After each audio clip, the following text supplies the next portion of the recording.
What's up, metalheads? We have a big day today. I'm about to interview one of the biggest bands in the world, Metallica. Uranium's moving up in the world. Swanky band, swanky hotel. Hell yeah.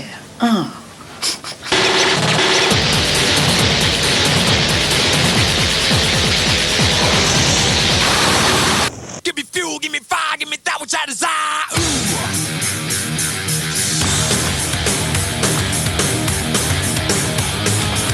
What's up, everybody? I'm sitting down here with Metallica. What's going on, guys? Hi. That was like the coolest intro ever. Yeah, see that was so cool. Right. That was so cool. So you guys are massively huge. You've been around for 20 years, over 20 years, and always started out doing your way, doing the metal your way, and are still turning out metal. How the do you do it? We do it our way. You know?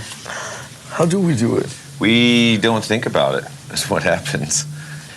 We've always not worried about what's going on, what's popular. We were going with what feels good to us and kind of what's coming out of us at that time. It's really just been a diary of where we are as people and as a band.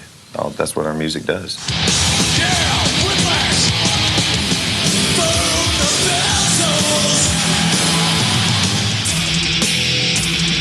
Darkness imprisoning me. All that I see, absolute horror.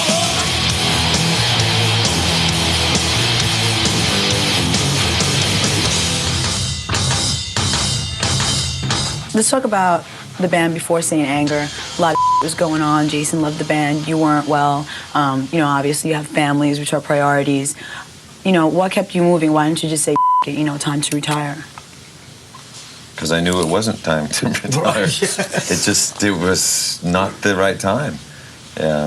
When that day comes, I think we'll all kind of know that. And not really any reason to stop. We're still creating things that we feel good about, And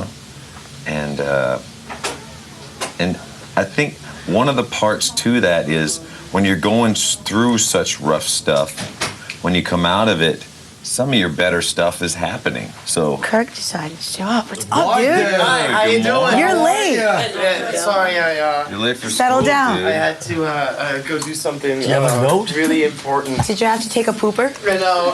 No, nothing like that. I'll take mine. I had to find some water. Can you guys all move down one? Oh, in there? I'm sorry. And would you mind sitting next to Julia? Are you saying trade with I just Kirk? wanna Is sit that Next to there. I need these Wait, two why you together. up on yo? What up, dog? Cowboy. A little rough around the edges, to be honest with it, but the show goes on. Huh? Anyway, Fine form last night. interview, my time. My time. Film it.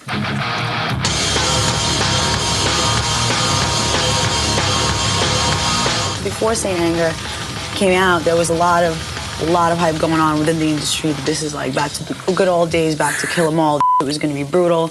Then the album came out, and all the controversy began. People talking about the sound, the drums, the vocals, lack of solos, versus what it used to be. I'm sure you guys have a lot to say about that.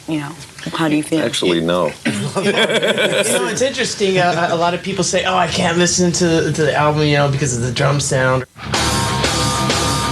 I'm sorry. But that's to me that's just like a crock because people listen to demos all the time. People listen to like first albums of from bands who have like absolutely no budget and it sounds like it was recorded in a tin can. And our album is better sounding than all those examples, but still people have to, buy into all that crap without even really taking the time or investing time and actually listening to the content of the album. To me, the content of the album is what really counts, the songs. Okay, the sound might be challenging at first, but really it's all about the songs, the content. Saint Anger on my neck. He never gets respect. Yeah, but I think that the reason you got that reaction is because you're not a startup band and this isn't a demo tape, you know what I mean? So I think people are kind of taken aback, because it's very different from the stuff you've done before. But I gotta tell you that I always get really surprised when people get kind of surprised at you know, because I think that we've laid that down for 20 years. We've always kind of walked that. It's like, this is what we do it for ourselves. I mean, I've heard myself say that like 5,000 times, and of course we sort of like, in our selfish ways, expect that everybody else knows everything that we're thinking like that. So it just really surprises me or kind of ambushes me that people get stunned when we do something kind of like wacky, because that's what we've always done. And you know, it's just, you know, it's so hard in the world of metal and stuff, because there's like these ways it's supposed to be. You know, you're supposed to look this way, you're supposed to sound this way, and there's all these like very kind of narrow definitions of what it's supposed to be. I think that we threw that challenge down from the word go in 1983 when we started. 1, 2, 8, 3, 9.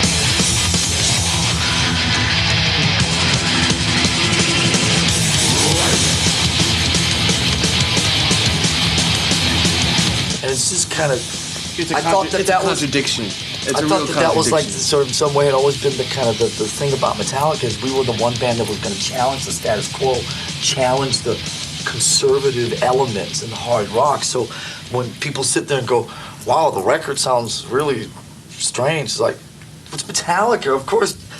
You know, all these records and all this We're stuff. strange. Strange band. I mean, they're part of the conservative bit. That's all. Yeah, it's a real contradiction in terms. You know, a lot of metal fans think that they're anti-authoritarian and, you know, very rebellious. You know, but when they actually are listening to heavy metal and are in the heavy metal lifestyle, they have all these guidelines, and it's very, very narrow. You know, what fits in between those guidelines. It's a real contradiction in terms. It's a bit closed-minded to think in that way, and our band has always been about challenging that and trying to widen that gulf, you know, and make it so that we can offer something different, something more challenging. Like, you know, this album is definitely a challenge, you know, sound-wise, content-wise. You know, if you line 10 Metallica fans up against that wall, you get 10 different things. I want this, I want that, I want the lightning, I want... You know, so we just got to look inward like we've always done. And this record especially, because of the process of what was going on internally, I mean, we shut ourselves off from the whole universe and just made the record that came from the heart and from the soul. And when you do that, you can't lose.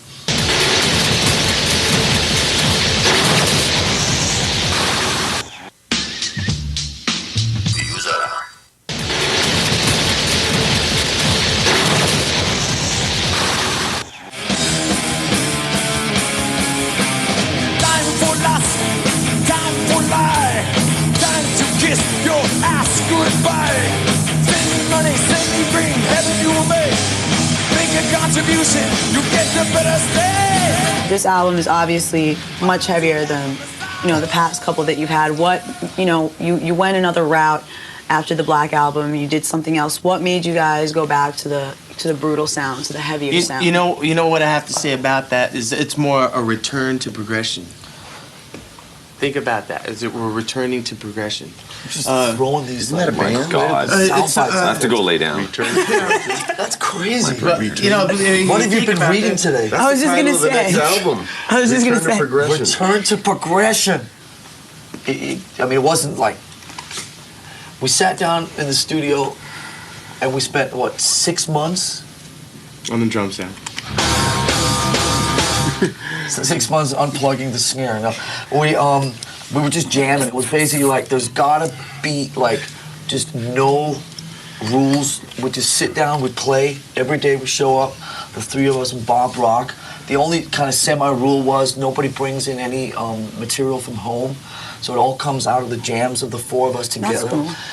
And what happened was that as we got further into that process, we were doing a lot of experimenting. So it was a very kind of natural kind of thing. And then, you know, we just made some more jams that were kind of fast and it was very effortless. And it was really fun doing it again.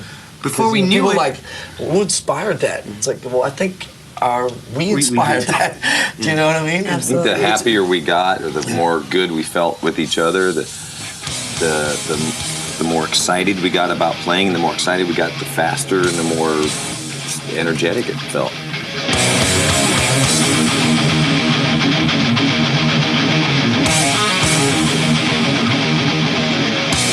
On the issue of Bob Rock, I believe he was the one who suggested the garage type sound. When he did, how did you feel about that? What was your first initial reaction? You know, it wasn't something like, okay, we'll settle for that sound. I mean, that was pretty much the sound from the beginning. It was very liberating. We got so stuck up through the 90s in the process. I think we became kind of enslaved to the process. Bob, I think, got just really sick of the sameness of that. And he was the one that really sat down and said, look, if we're not going to challenge ourselves next time around, I'm not going to be part of it, then make the record with somebody else. I was like, that was a bit of a wake-up call.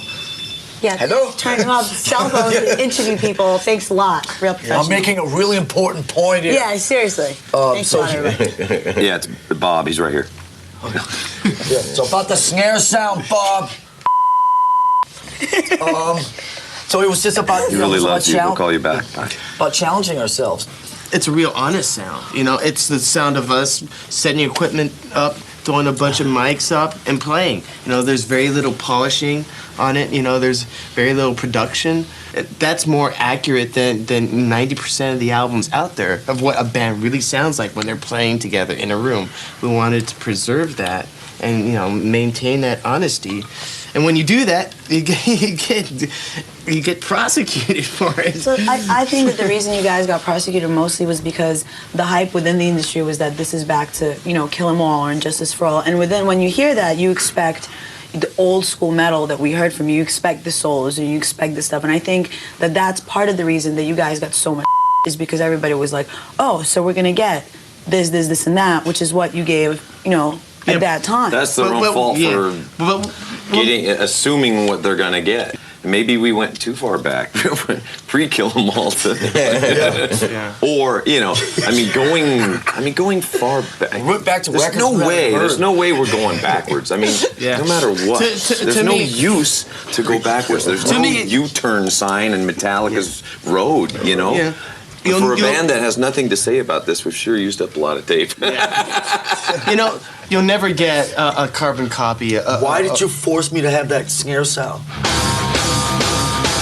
Because, man, you burnt my breakfast that morning. Because you took my solo away. Yeah. I think people have this kind of perception of this band that we have these big meetings with marketing people and all these managers and lawyers and you know, it's like completely like planned out. And it's just like, I mean, people sit there, what's with the sound, you know, the drum sound? It's like, it went down in like a second. You know, do you know what I mean? It's like there's not a lot of thought that goes into a lot of this stuff. People do think that way about you guys. People do feel and we that. just kind of like sit there and do it. We just do it and So went with it. basically, you went back to the way it used to be when you guys just started out and you just sat down and jammed, and that's how you made the demos. Yeah, we cool. cleaned Totally the slate. organic. We just we threw all the old processes out the window, and we started new. All the feelings, the emotions that we experienced in the last year and a half. You know, we totally just channeled into the music, and you know, you put all those factors together, and you come up with Saint Anger. And these days, you don't have to waste 50 rolls of 2-inch tape, that's really expensive. Now you plug into the Pro Tools or whatever and record all the time. And if you don't like it, get rid of it. Yeah. So it was really great to be able to record everything we were doing and then pick the magic moments.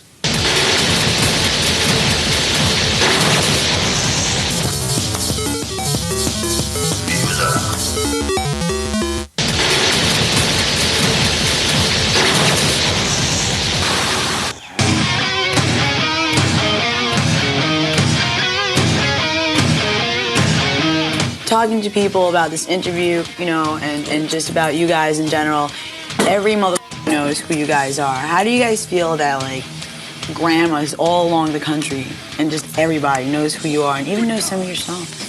That's how huge you are.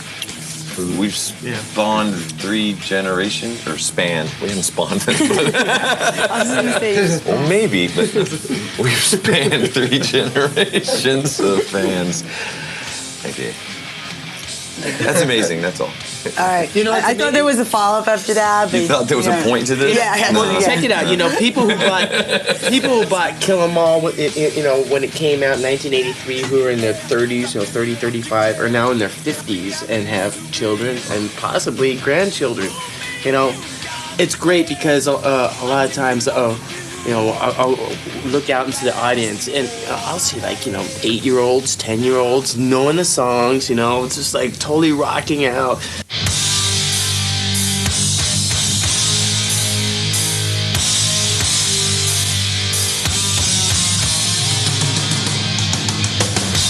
You guys crossed the line, brought metal to the masses. Why do you think a lot of bands can't do that? And do you feel that, you know, metal should stay underground? I think, you know, thinking that metal should stay underground is a very narrow-minded, shallow train of thought, you know? I think in every genre, music has that same group of people that have that mentality. Absolutely. As soon as we did Fade to Black, as soon as we did a video, as soon as all these first things that weren't supposed to happen happened and helped us kind of break out of that little box that we felt we were stuck in, you know? I also think it's a question of intimacy, you know?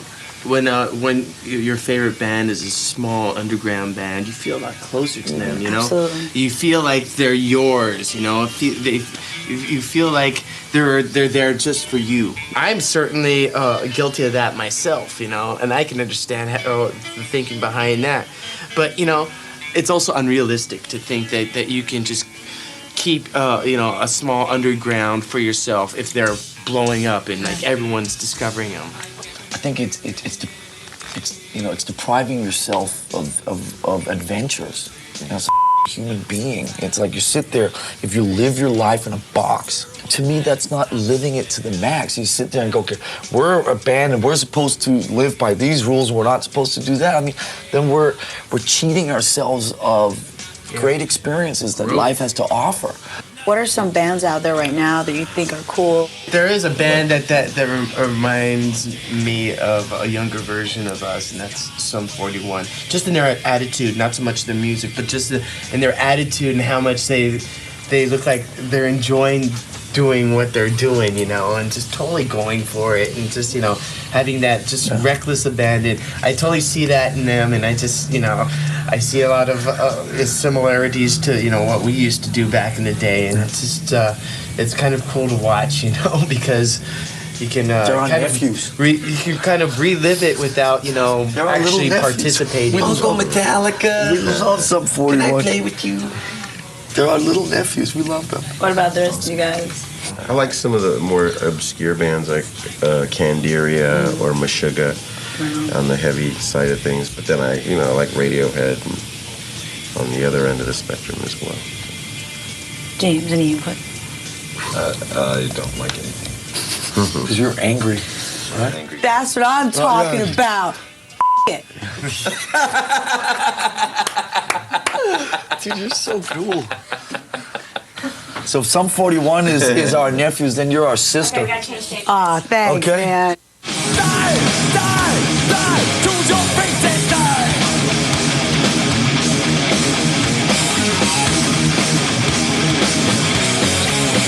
Are you out there? Do you guys think that there's a price to fame, and what was yours?